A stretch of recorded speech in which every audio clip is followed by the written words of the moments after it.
Hello once again, Wildcats. Paul Roper with you for another Coach's Corner presented by Atrium Health, joined by Davidson head football coach Scott Abel after the Cats win their 7th in a row now, 6-0 in the PFL after the nation's FCS top-scoring offense scores 61 against the Stetson Hatters, and it was a true team effort, Coach Abel. You had 3 different running backs, Mason Sharon, Mari Adams, and Sam Valor with 2 touchdowns apiece, and that included an electric 94-yard run to the house by Mason Sharon for a touchdown. Yeah, well, the 3 of them continue to be a problem for opposing defenses, and you know we say this often up front. It takes everybody doing their jobs, right? And starts with our O-line up front, opening up those holes in our quarterback room, making good decisions with the football, our guys on the perimeter blocking. And, you know, our offense has evolved this year to spread the wealth around, right? To really attack defenses down the field, vertically, horizontally.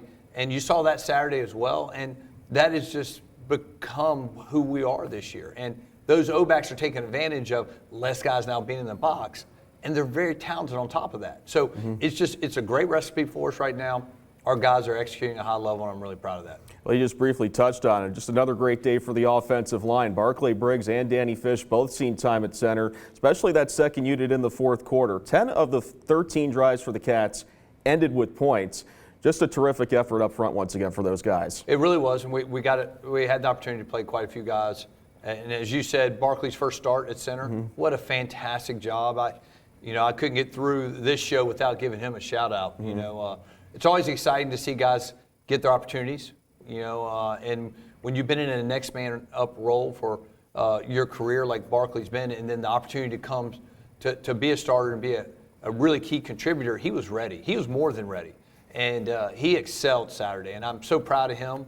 And it's a testament to our staff, right? It's a testament to Coach Munch having him ready, and for Barclay for continuing to work and pursue what he wanted to do on the field, knowing his opportunity would come.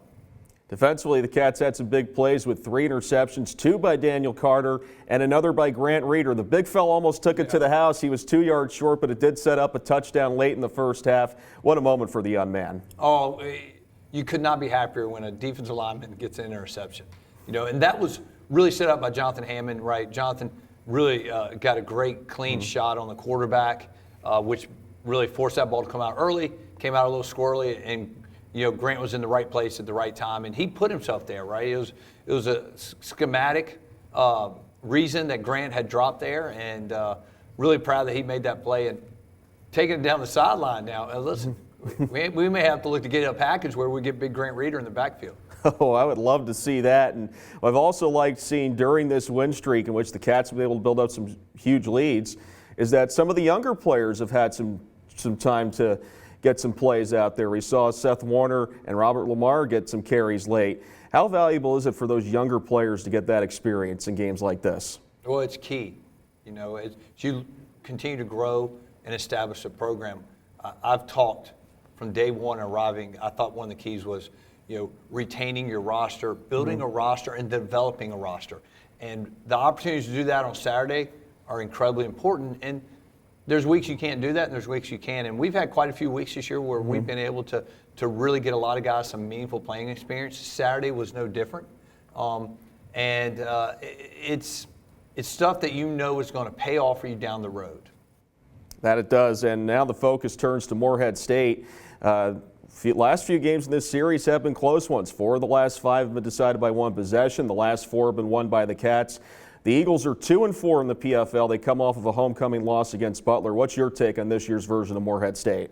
Yeah, for Morehead State, right? They graduated some really good football players last year, and they're young as teams go through those cycles, but they've played some great games this year.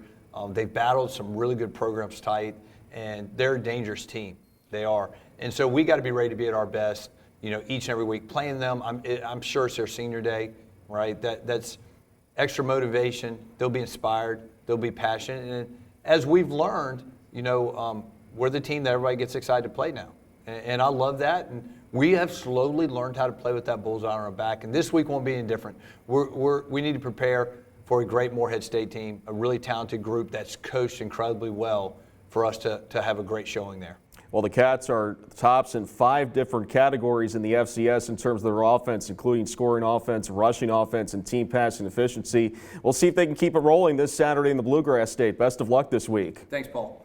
He's head coach Scott Abel. My name is Paul Roper, inviting you to tune in to our coverage on the Davidson Sports Network from Learfield at 12:30 for the Pepsi pregame show. Kickoff is at 1 p.m. from Janes Stadium in Moorhead, Kentucky, as the Cats get ready to face the Moorhead State Eagles. That'll do for another edition of Coach's Corner presented by Atrium Health. We'll see you next week.